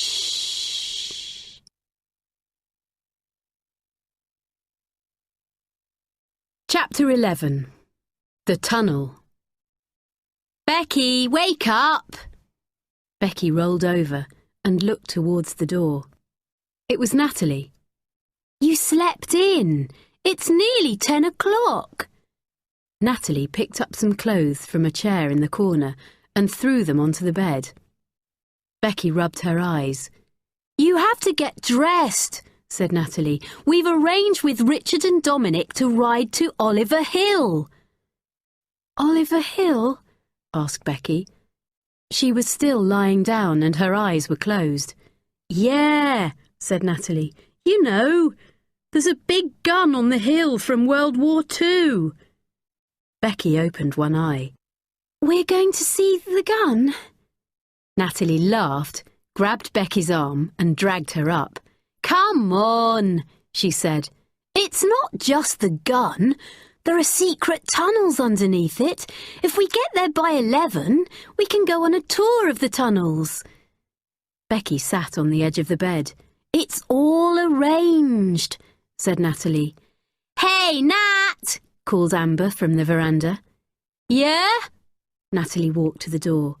She turned back to Becky. We need to leave in 15 minutes, okay? She said, and then walked out of the room.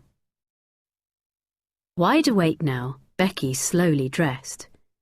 She looked at the necklace lying on the sheets. She tried to stay calm. She needed to go to the police to tell them about Richard's grandfather, but first she wanted to be absolutely sure that she was right. She picked up the necklace and put it on. Riding to Oliver Hill, Richard stayed close to Becky. They would all race down a hill or sometimes stop to look at something, but he would always find his way back to her side. His smile seemed secret and special, just for her. As they joined the tour group to look at the gun and the underground tunnels beneath it, Becky watched Richard. He said something funny to make the crowd laugh. He was so good-looking, so charming. He caught her looking at him and smiled. Their guide, an elderly man called Keith, led them around the large base of the 9-inch gun and then up to the gun itself, explaining how it worked and giving the history of the army on the island. Then they started down a long set of shallow steps which led to the entrance to the underground tunnels. Becky was walking behind Amber and Dominic, and Richard and Natalie were behind her. Now, said Keith, the tunnels are quite narrow and dark in places, so I hope no one's claustrophobic. I don't like small spaces. I might be a bit claustrophobic, said Amber quietly. Don't worry, I'll look after you, said Dominic. You get seasick and you're claustrophobic? Asked Natalie. I got seasick coming over on the ferry, Amber explained to Dominic. Yeah, it can get a bit rough, he replied. I'm not a good sailor either, not like him. He pointed back at Richard. He sails across here all the time on his grandfather's yacht. Becky glanced quickly back at Richard. Your grandfather has a yacht? She asked lightly. Yeah, he answered. It's a beauty, said Dominic. They had reached the bottom of the steps. Keith began talking again. But you both came on the ferry the other day, didn't you? Whispered Becky. No, said Dominic, trying to listen to the guide. Rich sailed over with his grandfather a few days before I arrived. The group moved forward and entered the first tunnel. Becky's mind was racing again. The guide's voice seemed a long way away. If any of the soldiers working the gun were hurt, this is the place... Becky stopped listening altogether. So Richard and his grandfather were both on the island when the murder was committed. Either one of them could have killed Radcliffe, or both. Becky had never felt claustrophobic before, but now the tunnel walls seemed too close, and she couldn't get enough air. The first tunnel ended, and the group could go either right or left. Keith led them down the tunnel to the right. It turned a corner and led into a large room. There was a glass case showing some things used during the war. Becky found herself face to face with a gas mask, its hollow eyes staring at her, its strange round mouth crying out. Richard was beside her. "Imagine wearing that," he said. Becky didn't take her eyes off the gas mask. She needed to go to the police, now. She needed to go back. "Now," said Keith, "if you'll follow me out into the next tunnel, you'll see a uniform hanging on the wall." The group started moving. Becky stayed where she was. "The men couldn't wear their uniforms into the next room we're going to look at," continued Keith.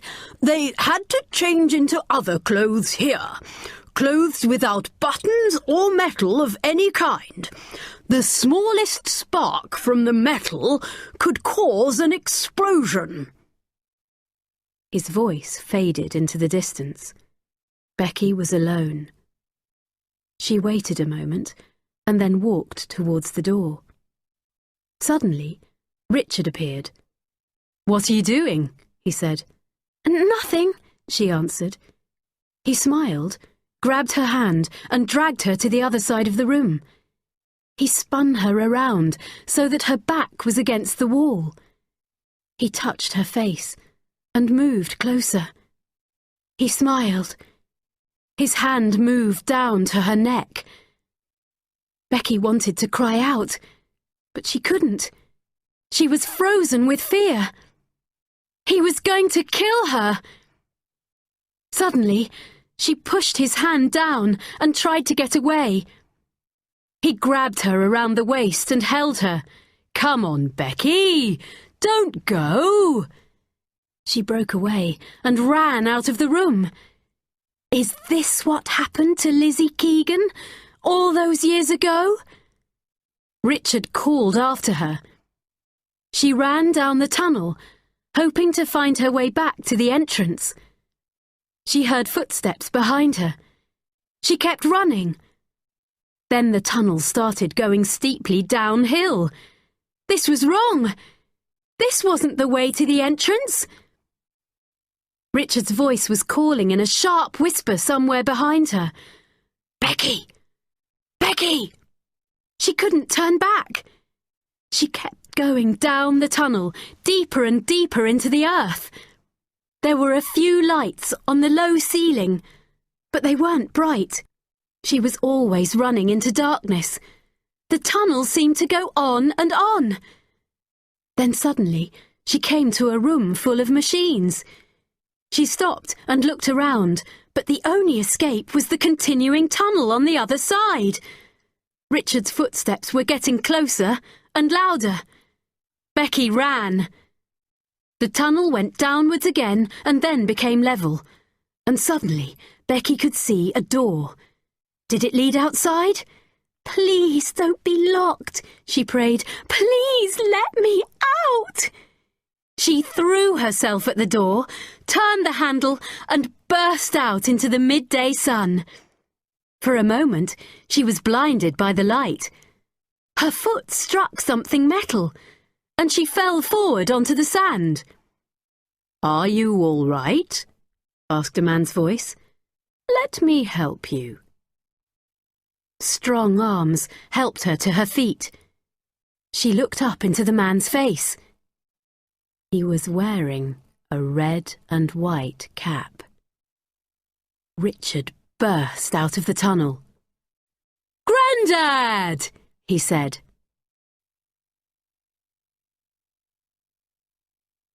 Chapter 12. No Escape. "Richard," said his grandfather, smiling, "you're not chasing this poor girl, are you?" He still held Becky's arms. He may have been old, but he was obviously still strong and fit. His skin was brown from the sun. Richard stood bent over, with his hands on his knees, trying to get his breath. "Why did you run like that, Becky?" he gasped. "I thought you liked me. I didn't mean to—" But Becky wasn't listening. She was looking at the old man.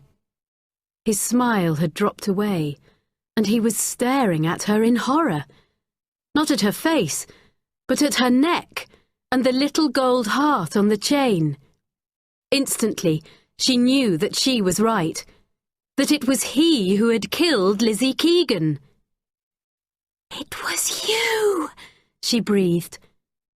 His fingers tightened around her arms, but he smiled broadly.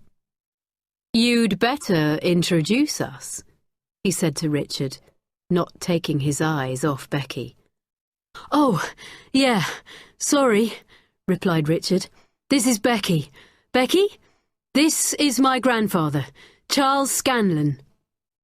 But the words were hardly out of his mouth before Becky started shouting. "It was you!" she said to the old man. "You did it, all alone the first time. And then what? You got him to help you the second time?" She turned her head to look at Richard. "Is that what happened? The second murder to cover up the first?" Richard stared at her. "Becky, what are you talking about?" Scanlon kept smiling. "Well, you found yourself an interesting one here, Richard," he said, "although she doesn't seem to be talking a lot of sense." His fingers dug into her flesh. "In fact, she seems a little mad." "You're hurting me!" cried Becky. She looked around her. They were standing on an old railway track, surrounded by sand and a group of dead trees, their bare black branches like something out of a bad dream. Where were they? The tunnel had seemed to go deep underground, so where had they come out? Were they at the bottom of Oliver Hill? Was anybody near? Would they hear her if she screamed? Richard moved forward. "Grandad, you're hurting her arms!" Scanlon released her. "Becky, calm down," said Richard. "Why are you shouting?" "Don't pretend you don't know!" Becky cried. "Don't pretend you don't know your grandfather killed Lizzie Keegan!" "What?" said Richard. "My grandfather?" He started to laugh. "What are you talking about?" Becky grabbed the necklace and pulled it from her neck. She held it up in front of his face. "This is hers! It belonged to her!" She searched his face for any sign of understanding. There was none.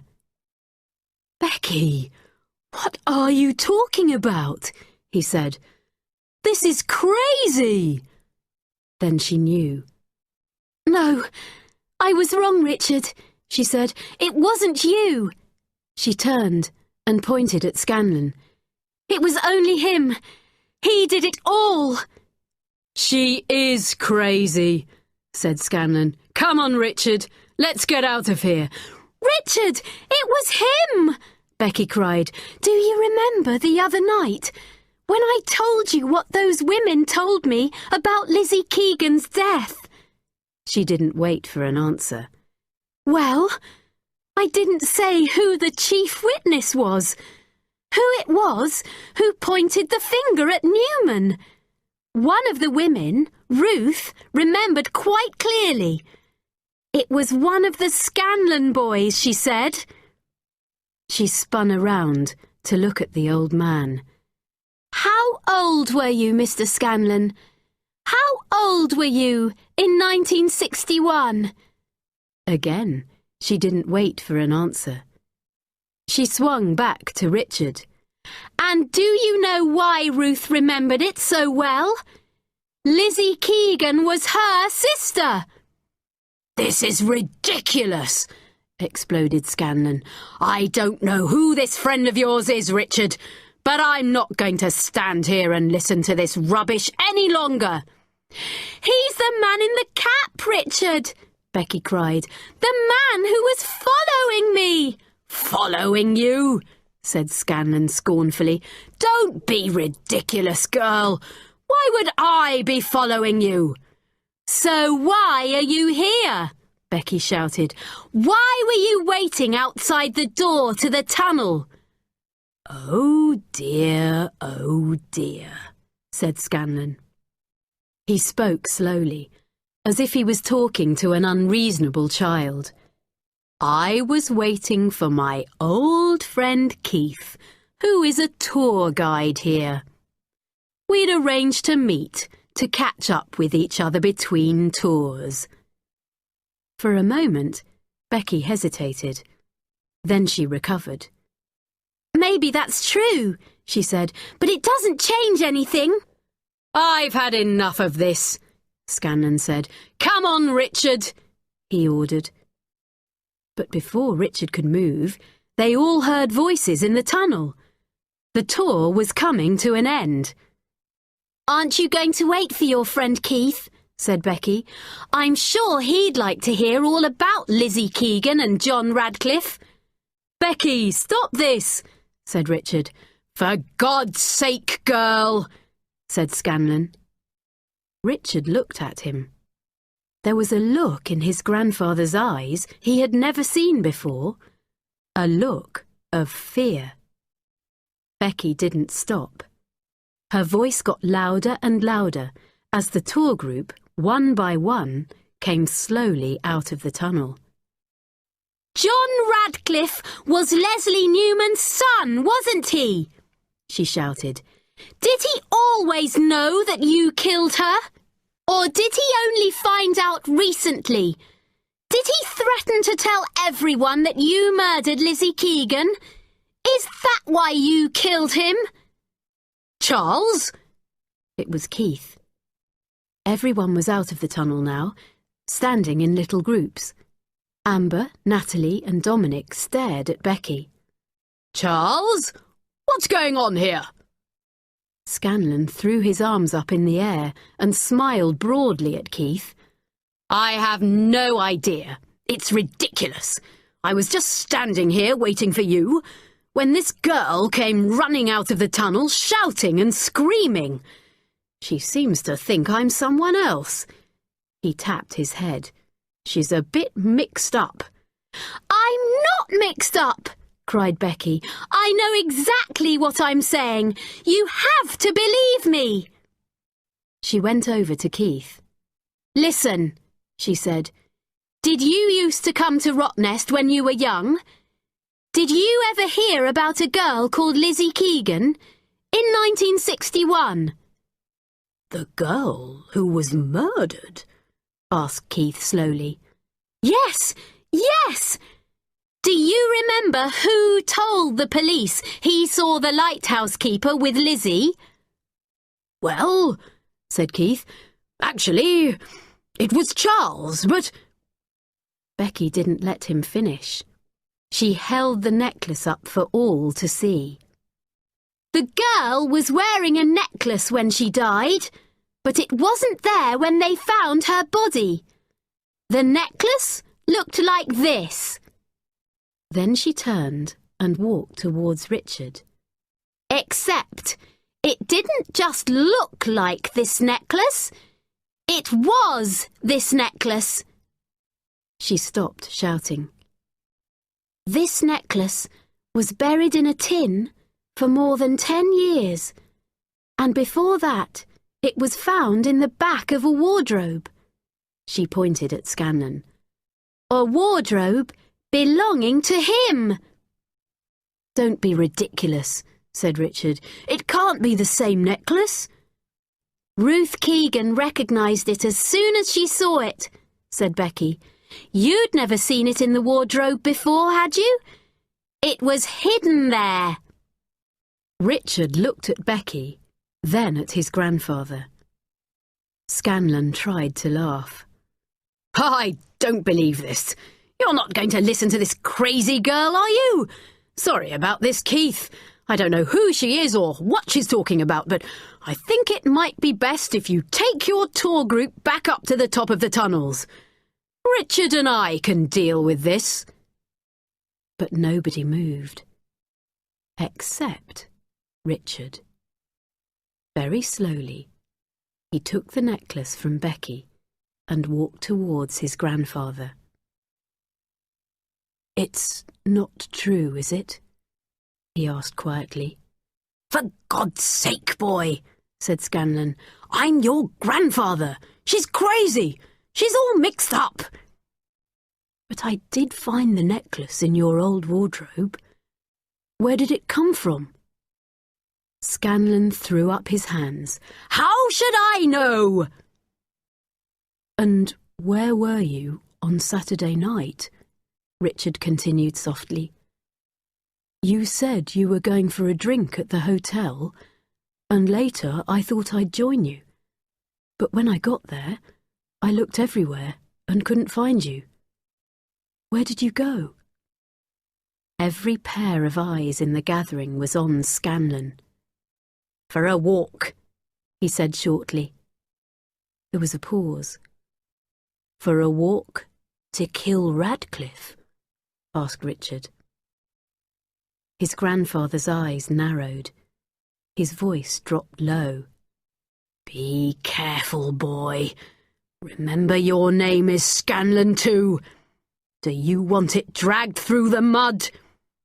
He grabbed the necklace. I've had enough of this, he said, and turned to go. Richard stared at him for a moment, and then suddenly ran after him. He grabbed his grandfather's arm and tried to get the necklace. The old man struggled with him. He didn't want to let it go. He was strong, but his grandson was stronger. Richard forced his hand open and took the necklace away from him. He held it up to his grandfather's face. Tell me this isn't Lizzie Keegan's, he shouted. Tell me you didn't do it! Tell me! Tell me! With the hand that held the necklace, Richard punched at his grandfather's chest. Tell me! Tell me! It was a mistake, cried the old man, putting his hands up to try to protect himself. My life was just getting started. I didn't mean to hurt her. It was all a mistake. Richard's hand froze in mid-air, and his grandfather looked at the ground. The two men stood, defeated, the necklace hanging between them.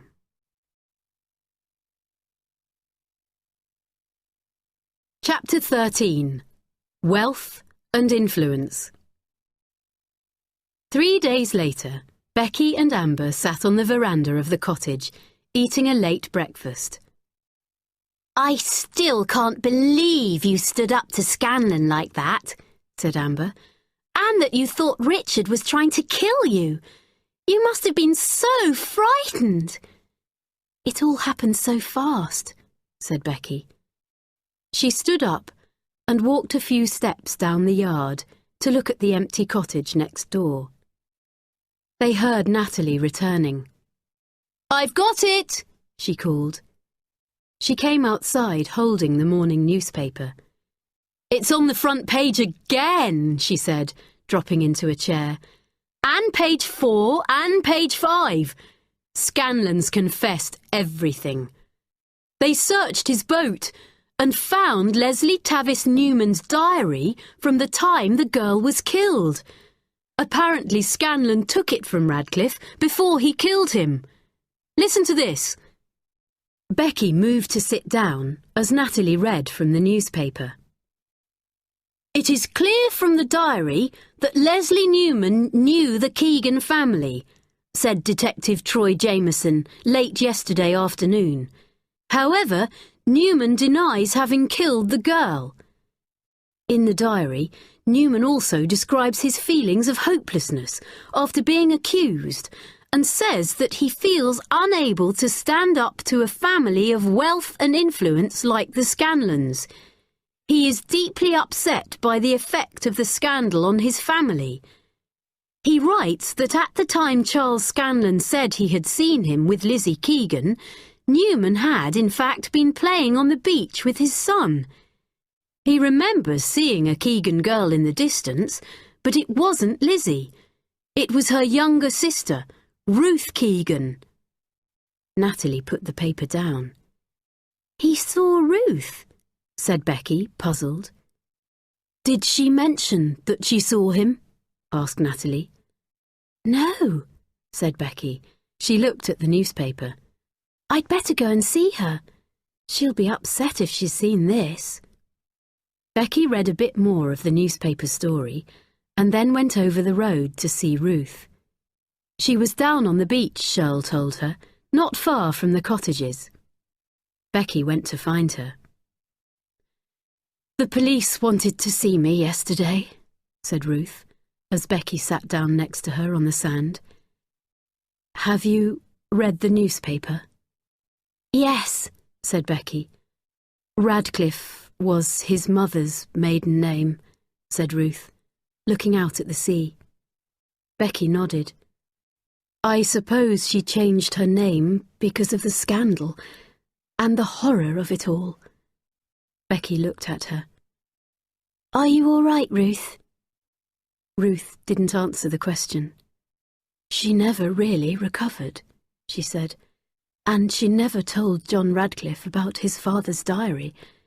He only found it about a month ago, when his mother died. Apparently, before that, he didn't know it existed. The police got the story from a neighbour. Ruth let out a long breath. After Radcliffe read the diary, he couldn't stop talking about what he thought he'd discovered. He told anyone who'd listen that he was going to talk to Scanlon and find out the truth. Apparently no one really believed him. They thought he was just an ex-criminal talking big. A man and a boy ran into the water in front of them. But he did go to see Scanlon, said Becky. At his house. Yes, replied Ruth. They watched the man and the boy playing. The police think John Radcliffe came to Rottnest to find me, she said quietly. Because in his diary Newman said he saw you that day and thought you could clear his name? Yes. The police said Radcliffe told his neighbour that all he needed was to find this woman, Ruth Keegan. She must remember seeing my father that day. And he told Scanlon, said Becky, nodding, and Scanlon got scared and followed Radcliffe to Rottnest. The man and the boy sat down at the water's edge. Scanlon probably couldn't believe his luck when Radcliffe rode out to West End, said Ruth. It was the perfect opportunity to get rid of him. Becky looked at her. I wonder why he did ride all the way out there to West End. Radcliffe, I mean. Ruth spoke slowly. I guess we'll never know. Maybe he wanted to see the place where Lizzie died. That was the start of everything that changed his life so completely. Liz's death, and then his father's. She looked at Becky. But he shouldn't have come to find me. She looked away again, and Scanlon didn't need to worry. Newman told the police he had seen me on the beach that day. I remember they asked me again and again about it, but I was only 7 years old. I was building a wonderful sandcastle. I didn't see anyone. Becky left Ruth and walked along the beach back to the cottage. Natalie and Amber were still sitting on the veranda. Becky walked through the gate and stood in the yard. "Did you speak to Ruth?" asked Natalie. "Yes," said Becky. "Is she okay?" "I don't know." Natalie and Amber came to join her. Natalie put her arm around Becky's waist. "Are you okay?" she asked. "I think so," said Becky. "Well, it's over now," said Natalie, "and we've still got a few days before we have to go home. So I say, let's forget about Scanlon and Richard and Lizzie Keegan and anybody who's got Tavis in their name," she smiled, "and really enjoy the last few days of our holiday. Just the three of us." "Yes," said Amber, putting her arm around Becky's shoulder. "And we won't talk to any boys." Becky and Natalie looked at each other and laughed. "Come on, let's go for a swim," said Natalie. And they jumped on their bikes and rode through the middle of the island, between the shallow salt lakes and the tea trees, past the barrel of the old gun and the lighthouse on the hill, until they reached Salmon Bay.